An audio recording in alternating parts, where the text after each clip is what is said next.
Hello, everyone. Thank you very much for your interest to the topic. I believe as more people know about the real situation on the Black Sea egg markets and its impact on a global food security situation, as more people will support Ukraine and we finally will win this war. These days, President Zelensky is visiting the US, and yesterday he addressed the world at the United Nations General Assembly, and today at the United Nations Security Council, warning the threat to the world peace-based order from Russian aggression, which will not stop at the border of Ukraine unless the world finally unites in the fight against the terrorist country. So today, I'm going to talk about consequences of Russian war in Ukraine and its influence of grain production and export from Ukraine, Russia, and world in general. There is no secret that our rich soil and favorable geographical location, which access to the Black Sea, made Ukraine very attractive to Russia. Blocking Ukrainian export and destroying Ukrainian agriculture, Russia is increasing its influence on import-dependent countries using food as a weapon. As you know, Russia withdrawn from the grain agreement, but didn't stop on that. Russia decided that if they can't control our export, they will destroy our ports. And since July 18, Russia launched several missile attacks to Odessa and Danube River ports and destroyed 280,000 tons of grain in those ports and 105 objects of port infrastructure. But despite the war and all complications with logistics and limited access to inputs, there is still a positive dynamics in Ukrainian egg export. Ukraine exported 49 million tons of grain and legumes, which is a 500,000 tons more compared to the previous marketing year. This is due to high ending stocks left after the favorable season of 2021.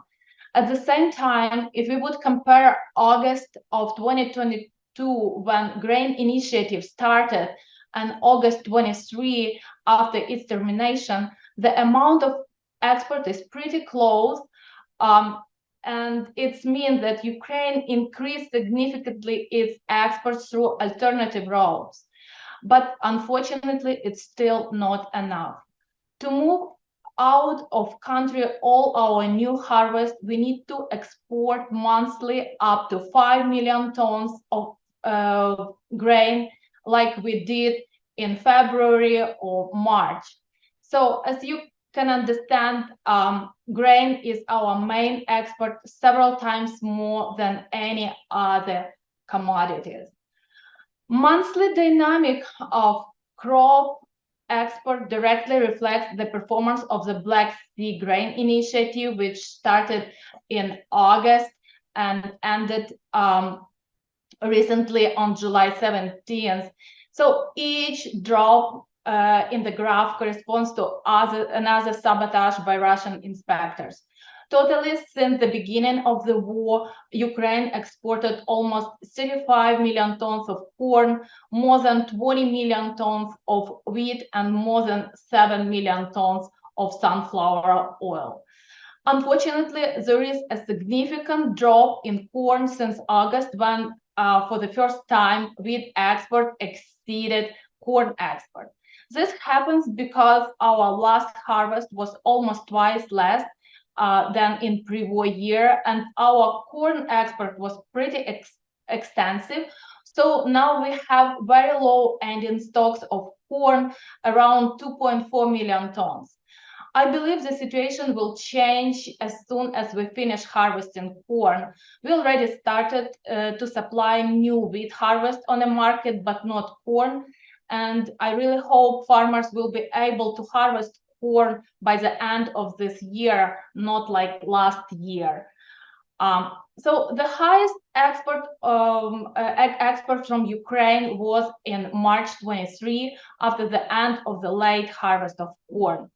Export via Black Sea port dominated, although we were not even close to pre-war export capacity. Only 3 big ports, as you know, around Odessa, and 3 tiny ports on the Danube River worked.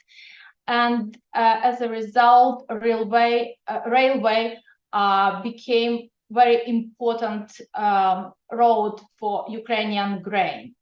But unfortunately, after 5 countries, European countries, Poland, Slovakia, Hungary, Romania, and Bulgaria, introduced a ban on the import of agricultural products from Ukraine, the export from Ukraine by railway decreased by 30%. The same with the export by trucks, because ground shipment was going mainly to Europe. Unfortunately, this July ended with the lowest for the 23 export, amounted 3.4 million tons of egg commodities. And in August, export increased a little bit due to increasement on railway transshipment to Romania, to port of Constanța. And in September, looks like we will have even better result by the end of the month compared to August, since we have almost reached monthly level in a half of the month. So the Danube River ports now plays the most important role. And during the year, the new ports almost doubled the shipment of grain. And since May, due to constant blockade of a grain initiative by Russian side, the Danube River for the first time started transship more grain than Black Sea ports. In June, grain exports through the Danube River exceeded 2 million tons. In August, they set a record of 2.4 million tons, and it looks like new record will be set in September, since the new ports already transshipped almost 2.2 million tons of grain. But again, it is still not enough. The new port facilities are not designed to increase their capacity significantly. Even with the full loading and operating 24/7, the new ports will never replace Black Sea ports. That is why Ukraine developed a plan how to continue export from the Black Sea ports, and not only agricultural exports, because during the operation of grain initiative, only vessels with egg commodities could leave Ukraine. So now the temporary humanitarian corridor established for civilian ships to and from Black Sea ports of Ukraine since October 8, which spans the western border, western coast of Black Sea coast near Romania and Bulgaria. So the corridor is it mainly be used to evacuate ships that were in Ukrainian ports at the time of full-scale invasion of Russia. And actually, as for now, 5 vessels from dozens that stuck in Ukrainian Black Sea port left Ukraine. Among them, bulker Joseph Schultz under Hong Kong flag, with over 2,000 containers, with over 30,000 tons of cargo, including food. Bulk carrier Primus of a Singaporean operator with steel products for African countries. Then Anna Teresa under Liberia flag, and Ocean Courtesy under Marshall Island flag with 56,000 tons of cast iron and 172,000 of iron ore on board, and Puma under Cayman Island flag with 16,000 tons of metal and 14,000 tons of rapeseed. So one more time, I want to emphasize that all those vessels were stuck in Ukrainian ports since February 22. Can you imagine how much losses gained the ship owners and the cargo owners because of Russian blockade of ports? Would Russia reimburse those losses? This is actually an open question. So, and finally, last week, two bulkers, for the first time since Grain Initiative termination, entered Chernomorsk port to load 20,000 tons of wheat to Africa and Asia. And yesterday, one of them, bulker Resilient Africa, with 3,000 tons of wheat, left Ukraine. Of course, there is a risk of continuing exports through Black Sea ports. Russia launched several missile strikes to Ukrainian ports and stopped Palau flagged vessel in a free water area, which violates the international navigation law. So to ensure security, Ukrainian government generated $500 million fund, which can be used to compensate shipment companies any losses and damages that can happen in Ukrainian ports. And besides that, a few weeks ago, the Royal Air Force of Great Britain began patrolling the water of Black Sea. This should deter Russia from striking ships carrying Ukrainian grain. Due to limited access to Ukrainian Black Sea ports, one of the main destinations for Ukrainian grain became Romanian port Constanța. Other European ports also in use, but not so much as Constanța, because they are much further, like Baltic port, and can be reached only by railway or trucks. So logistics much more complicated and expensive. Romanian port Constanța can be reached via railway and trucks as well, but also through Danube River.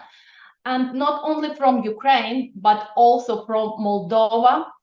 And a year ago, Ukraine revamped connection Reni-Gergeleshti-Galati over the river Prut, and it opened new opportunities for Ukrainian grain. As you know, the capacity of the new river ports in Ukraine are limited, and it is dangerous to keep a lot of grain there with regular Russian missile attacks. So using this Reni-Gergeleshti-Galati route, grain can be reloaded to barges in Moldova or in Romania. Then barges transship grain to Constanța, where they can be reloaded to Panamax vessel at anchor offshore without entering Constanța port. It will release Romanian port facility, which also limited, and now with a new harvest, they first of all have to serve own farmers.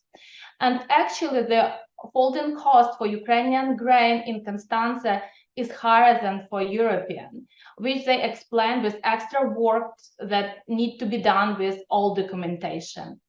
So there are no plans to expand Constanța port facilities and build new silos because Romania doesn't see any economic efficiency for this. Before the full-scale Russian invasion, Ukraine had sufficient capacity in dozens of its own operating ports and didn't use other ports. Romania believes that Ukraine will win the war pretty soon, and there will be any necessity to use Romanian ports anymore, and then the newly built capacities would be remain unused. So another alternative solution that I recently learned from representative of convex terminal of Constanța port that can be implemented is reloading of grain from rail cars to barges using river bridge over river Prut, which is border between Romania and Moldova. The Danube railway has a double line, which is narrow European and wider gauge that used in Ukraine and Moldova. And this allowed to bring train without barges replacement. Due to traffic on Romania railway in direction to Constanța port, Ukrainian and Moldavian train should wait. But it is possible to reduce downtime and release railway and port reloading grain to barges directly on the bridges. This is a simple, actually very simple technical solution. Hanging receiving hoppers on bridge structure. This solution confirmed by structural experts for railway bridges and detailed design completed, and it doesn't imply any extra welding or drilling, so it will no any damages to bridge. This will help to speed up returning of empty rail cars to Ukraine, will decrease delivery time and respectively the logistic cost. Using this structure, it is possible to reload 10 rail cars per hour, which is equal to 500,000 tons of grain. During the 19 months of the war, the share of grain exported by land transport has significantly increased.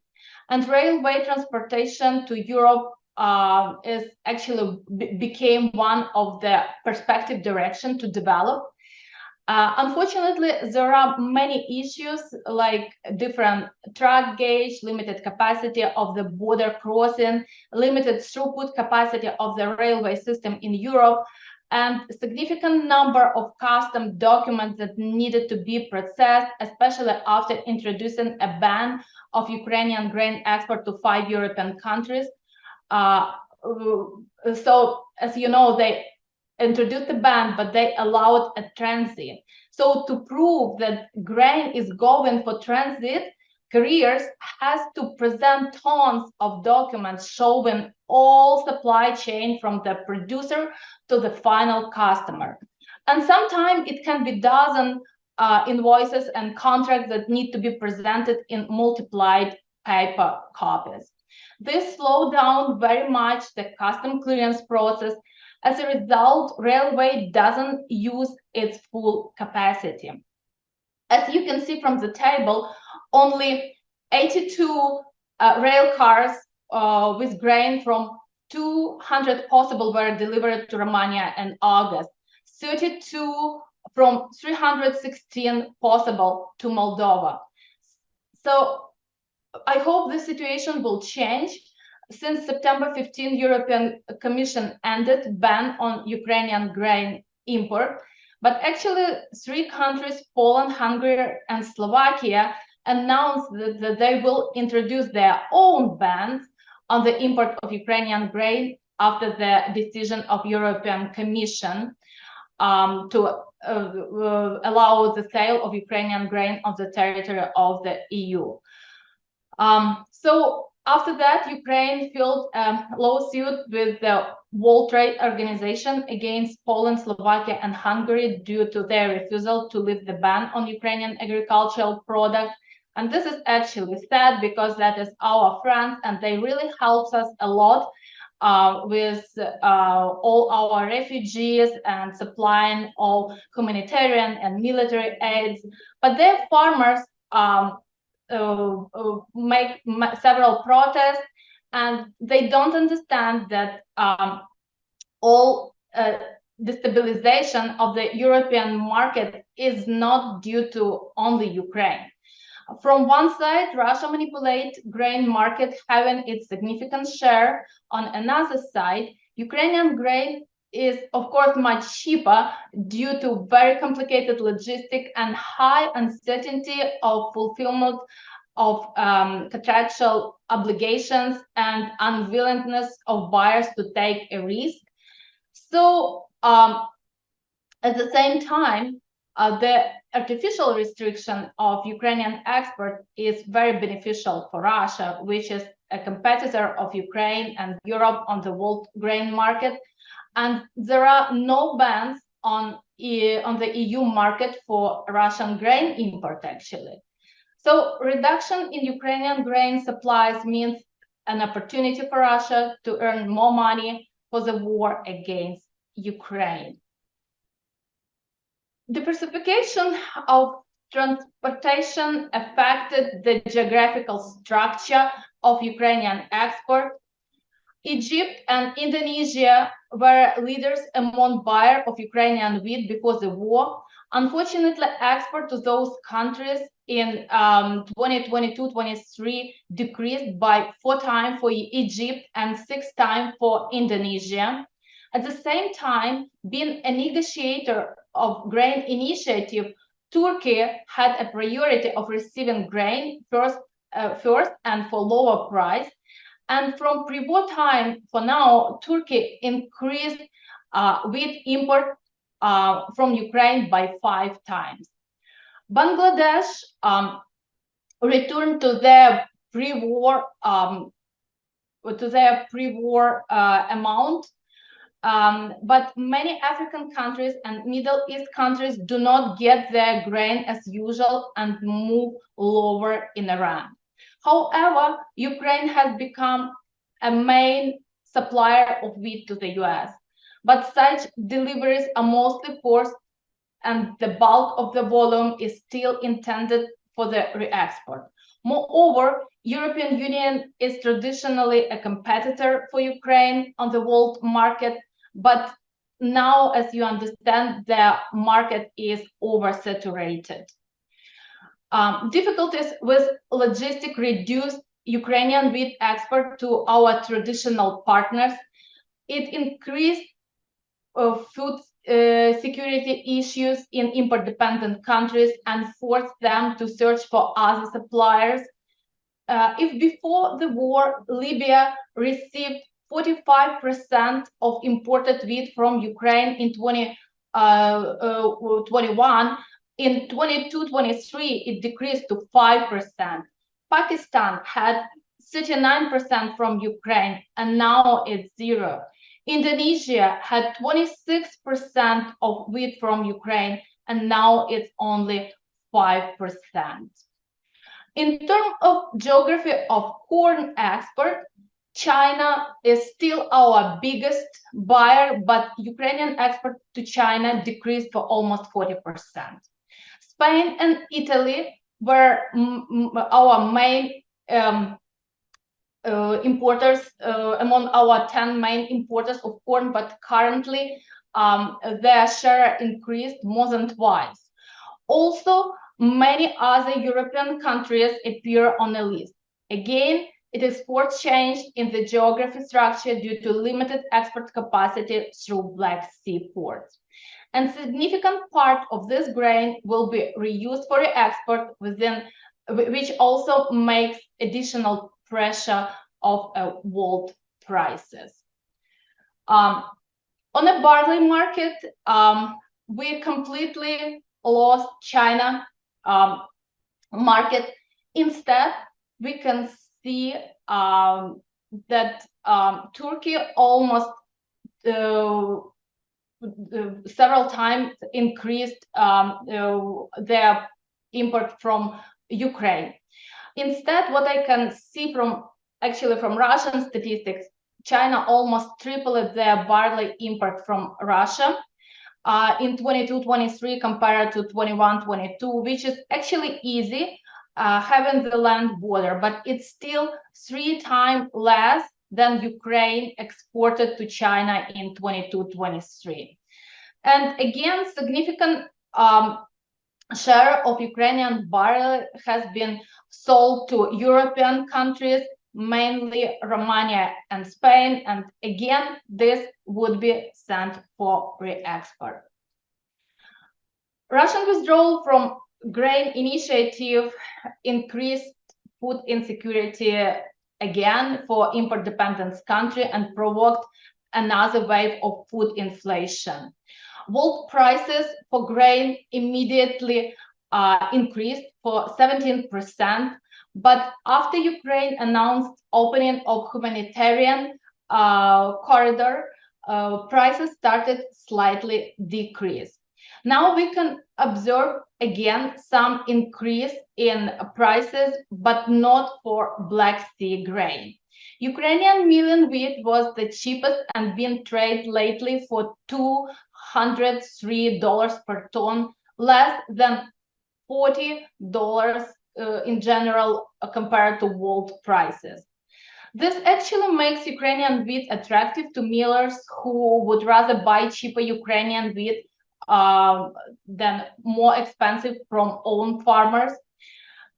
Ukrainian feed wheat was offered for 176 when Russian for $232 per ton. So such a big change, big difference in prices and such a big decrease makes no economic sense and no liquidity for Ukrainian farmers to produce grain, but they still do it and keep Ukrainian agriculture running and feed Ukrainians and the rest of the world, which is I'm really, really proud of our people.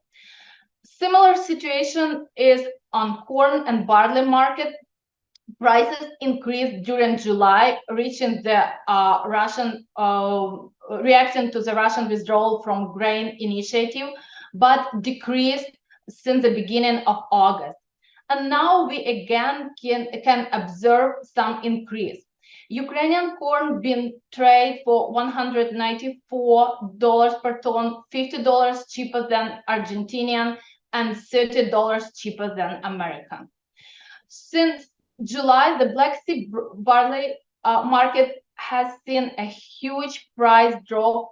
Previously, as I said, China was a main buyer of barley, but we just saw that China decreased import from Ukrainian import of Ukrainian barley almost 8 times in last marketing year. So we have high-ended stocks on the market. Ukrainian barley was traded for $167 per ton, Russian for 180. At the same time, in Australia, barley was $261, which is almost $100 more expensive than Ukrainian. That is huge gap. So where we are now and what to expect. During the last few weeks, the harvest forecast for Ukraine is becoming more and more optimistic thanks to favorable weather conditions and good yields. Totally grain, legumes, and oilseeds harvest are expected at 80.5 million tons compared to almost 74 million tons in previous year. And this is under war conditions, with almost 20% of arable land not being in use. 57 million tons of grain and legumes is expected, which is 3 million tons more than in previous year. The forecast for corn harvest is 28 million tons, which is 11 million tons less than 2021. Wheat 22 million tons, almost 11 million tons less than in 2021. Sunflower is expected up to 14 million tons, which is 3 million tons less than in 2021, but still more than in previous year. USDA forecast is pretty similar actually to the forecast of Ukrainian Ministry of Agriculture. So harvesting campaign is in progress, and we expect to harvest more than 10.5 thousand hectares of grain and legumes. As for now, we harvested 6.5, which is 61%, and we already have 28.6 million tons of grain, including 22 million tons of wheat, 5.8 million tons of barley, and 4 million tons of rapeseed and 1 million ton of sunflower seeds. Of course, the average yields are lower compared to the pre-war yields because Ukrainian farmers were not able to apply enough fertilizers, and vegetation calendar and agri-technologies, of course, were not followed. But even under such conditions, Ukrainian fertile soil shows good results. I actually, during the Risk and Profit conference, spoke to Kansas farmers, and they told me that their average yields are twice less this year than in Ukraine. I understand because of the drought, but Ukraine has the war, and we still have pretty good results. So consequently, export of grain, legumes, and oilseeds from Ukraine in 23-24 marketing year is expected at around 49 million tons compared to 59 million in previous year. Corn export can exceed 22 million tons, including ending stocks from the previous harvest. Export of wheat is expected at the level of about 16 million tons. Some increase is expected on a rapeseed export. As you can see, USDA forecast is less optimistic, but I think they consider situation if the ports will remain blocked. The winter crop sowing campaign has been started. Totally, we expect to plant winter crops on an area 6.3 million hectares, which is almost 30% less than in pre-war year, but still 16% more than in 2022. 600 hectares more of wheat is expected in this year, but it is still 33% less than in 2021. And 200 hectares more of winter rapeseed is expected, but it is again 14% less than in 2021. Here are the latest balance of supply and demand of grain and legumes from Ukraine. It is a little bit more optimistic compared to previous forecast, but still shows that expected production will be pretty close to the previous year, which is 37% lower than pre-war situation. It also consider pessimistic scenario if Ukrainian export will be limited due to port blockade, and it will be mainly railway and trucks export. The positive is that our ending stocks in this marketing year were much lower than in previous year. This is due to both lower production actually and intensive export during the year. So we believe that even under limited export, we will have enough storage capacities because production is expected in a similar year.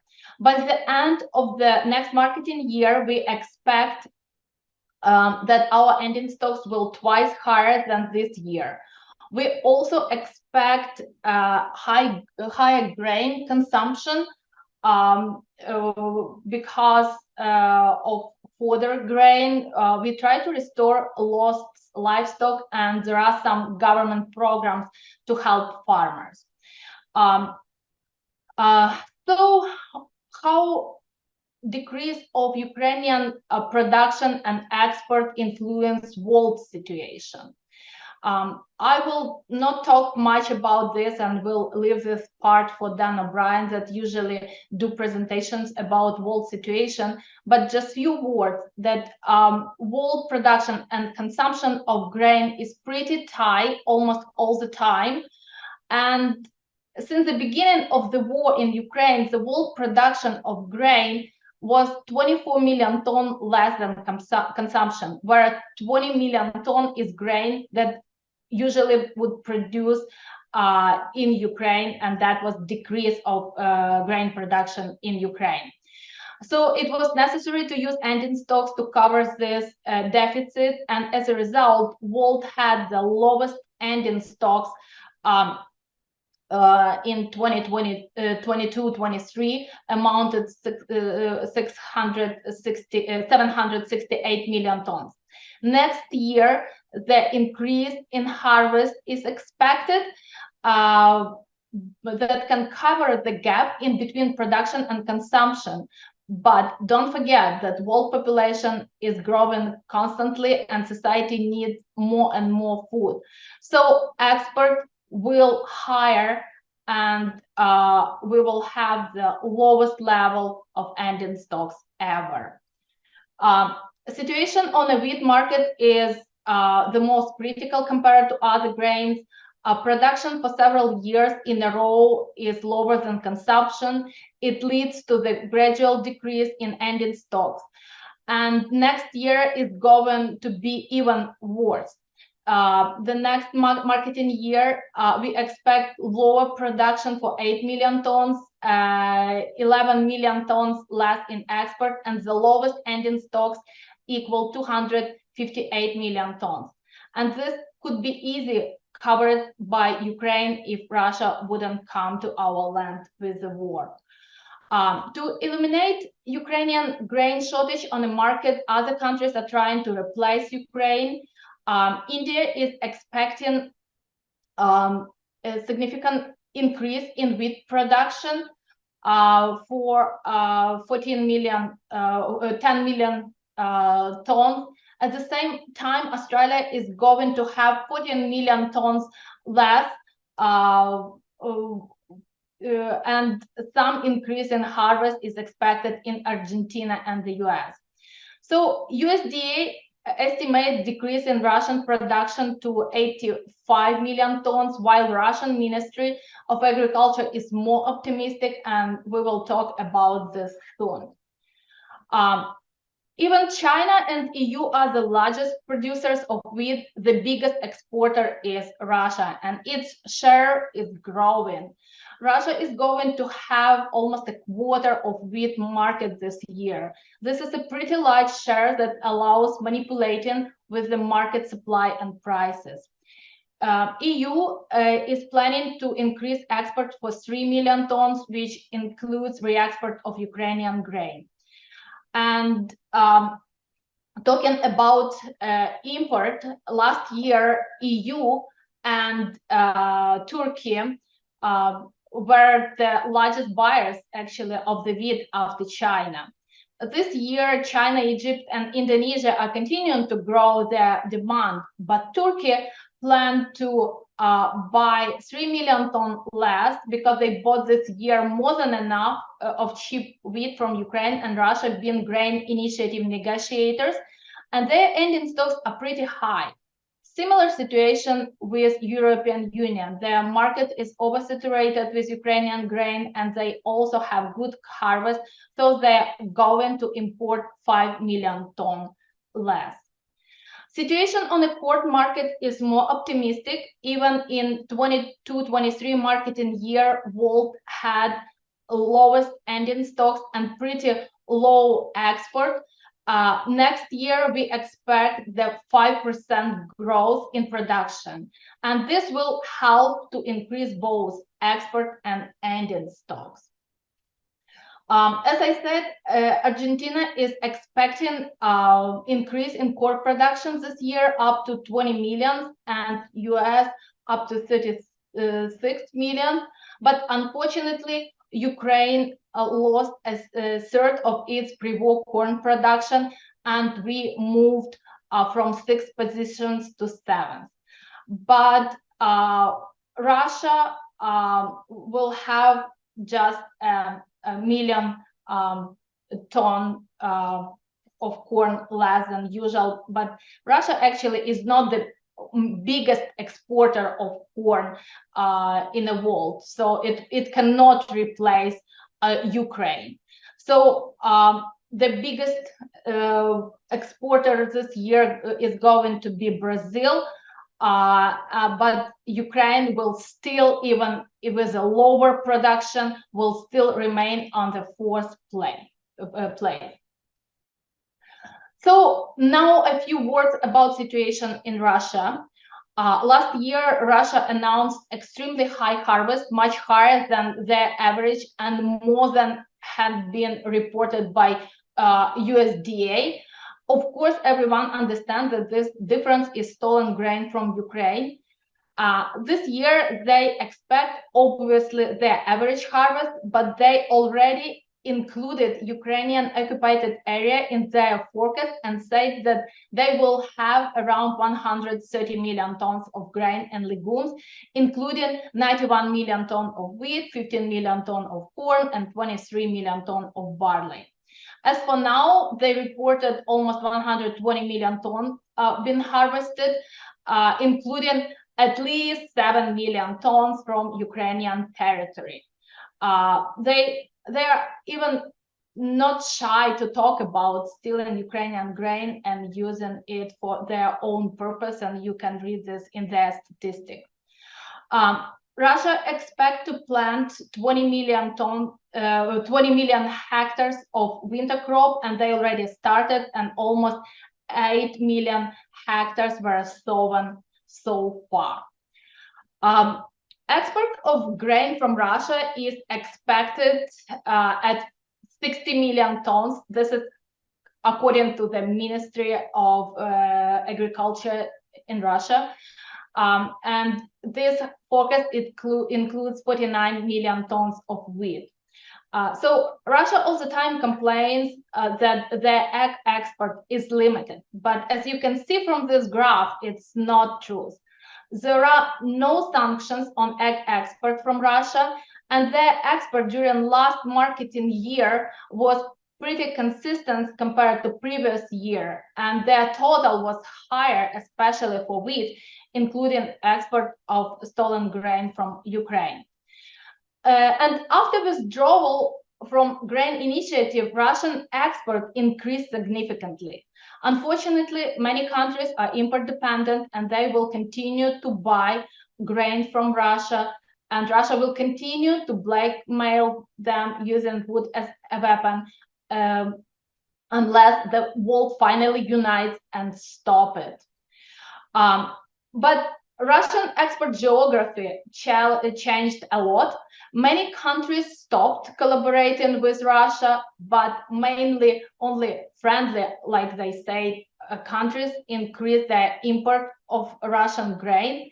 That was a temporary decrease in Saudi Arabia and Bangladesh and Sudan import from Russia, but they returned to Russian market, even double it and triple it, the import from Russia. Turkey increased their import from Russia for a quarter. Libya, Israel, Tanzania doubled their grain export from Russia. China tripled their grain import from Russia. In another country that I want to mention, that is Brazil.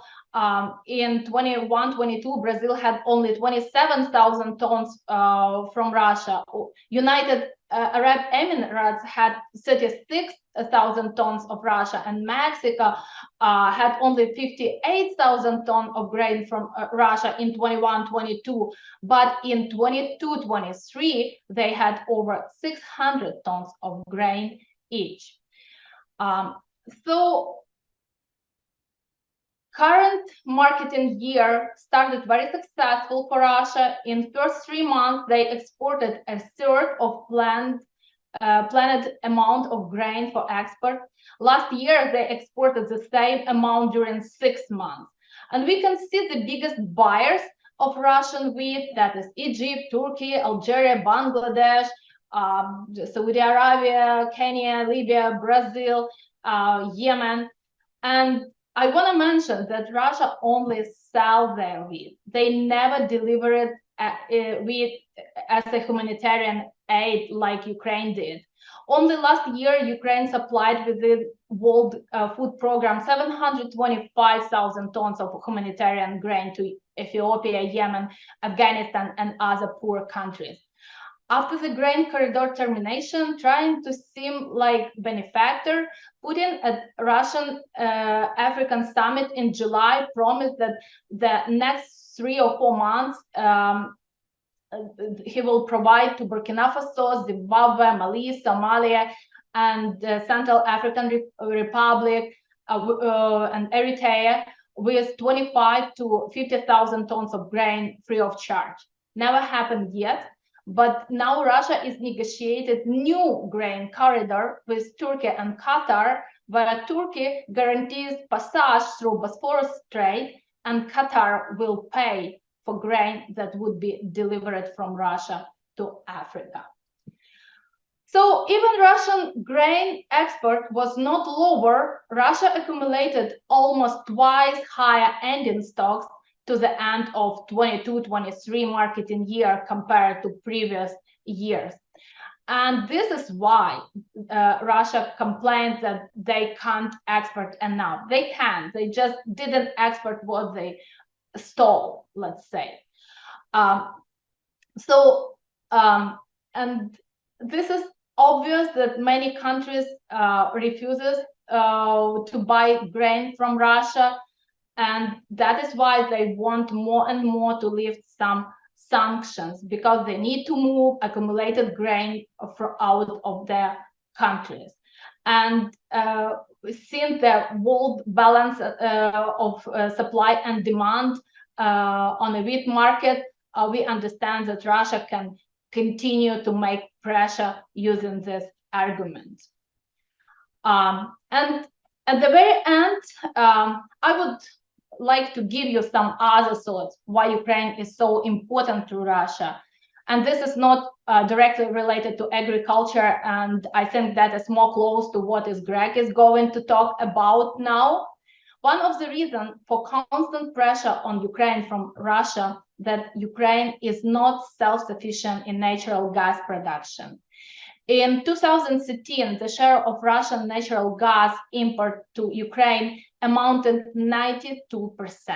In 2015, 74%.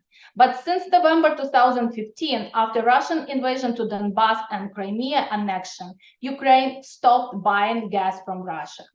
This created the need for the formation of energy independence based on a diversification of gas supply sources, and also development of bioenergy production from agricultural crops. But for Russia, gas production and export is main business, and huge volume of gas was going to other countries through Ukrainian transshipment system and Ukrainian ports. And currently, Ukraine limited this supply. Russia is getting huge losses from sanctions on gas and oil sales. The same with fertilizers. Now, as you know, Russia is demanding to resume the operation of Tbilisi-Odessa ammonia pipeline. But this is not going to happen until Russia will leave Ukraine. Thank you for your attention. And if there are any questions, I'm happy to answer. There was one question that came to me privately. When was the forecasted hectares number estimated? And will the realized hectares be less than forecasted because of the war? The forecast of, you mean the winter crops? I think that's what he meant, yeah. Yeah, actually that is from yesterday. Okay. Do you have any idea if the the actual planted hectares will be less than forecasted? We hope not, but it's very hard to predict, because when the war would over, then we can say for sure. But now you never know where next missile gonna land. You know. One question is wondering, do you have any idea when you think the war might end? I hope soon. I just pray for that. Yeah. I hope by the end of the year, but who knows? Are there any scheduled attempts to restart the grain export deal? Actually, as I mentioned, there are several vessels that already arrived to Chernomorsk port, and one already left yesterday. So, but if you mean the grain initiative with Russia, I don't think so that we really need Russia anymore in this grain deal. It's better to get support from United Nations and from NATO to escort our vessels and just move our grain without Russia, because they just slow down the process. Okay. Yeah, and I think that's what he was asking, was the formal agreement. So here's a question. Could you try to give us a short summary of your overall view of the current state of Ukrainian grain exports?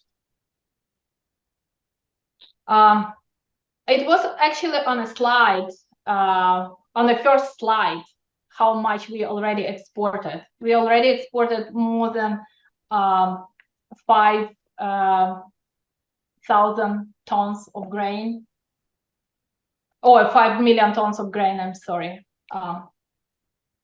And if you would return to the first slide, it's exactly what we have already exported this month. Do you want to bring that up? We could take this down for a bit. If you need. It's up to you. If you want to show that, we can take that down. Here, I'll take that down and you can put it back up if you want. Okay. Do you see this? Yeah. So as for now, as I said, we already sold more than 5 million tons of grain, including 2.5 million tons of wheat and 2.3 million tons of corn. That is just for this marketing years. That is July, August, and half of September. Just maybe not dealing with the numbers, but how do you look at it? Is it going to get better, worse? Do you have any feel for it? It will be lower compared to the previous year because our production is lower, and last year we had very high ending stocks, especially of corn, because the harvest was very, very late, and also ending stocks of the corn of pre-war harvest. So that is why our corn harvest was very, very high last year. Our corn export, I'm sorry. But this year we will export at least 10 million tons less in general, at least 10 million tons less compared to last year, not compared to the pre-war level. It will be several times less. Here's one about total Russian wheat production. Do you believe that total, and this is spring and winter wheat, both total Russian wheat production will be greater than 100 million metric tons? Oh, it's already higher. Okay. They already reported. If we will eliminate Ukrainian territory, no, maybe. And they may be looking ahead into next year. I'm not sure on that question. So, but as for now, they already reported 120 million tons of grain totally that they harvested, including 85 million tons of wheat. And this is actually only focus of USDA that is their maximum, but they plan to have much more. Yeah, he is asking about old crops. So yeah, you did answer it then. Let me just look here.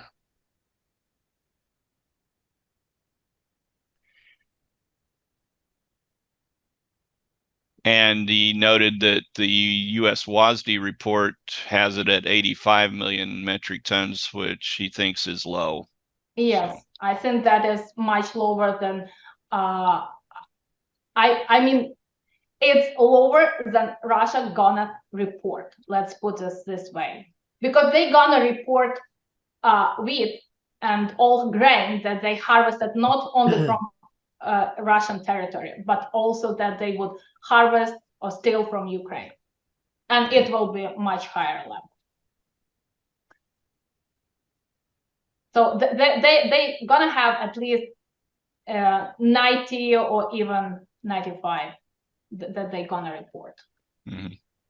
And I had a private message just regarding whether the lack of growth for Ukrainian exports has impacted U.S. wheat prices, that the market seems to be ignoring some of the swings, and that U.S. wheat prices are mostly impacted by drought. But I think there has been some impact on U.S. prices. Would you agree? Yes, I would agree that not only drought impacting U.S. prices, but also general world situation, and especially the Black Sea grain is very, very cheap compared to other countries, to America. So, and it makes grain very attractive. I heard that recently the vessel from Ukraine came to America for milling purposes. Okay. And just to confirm, it's the same person who was asking earlier. It appears the Russian ministry is reporting that there is some Ukrainian grain that they report as theirs. Yes, they report including occupied territory. They call those territory newly included territories. Okay.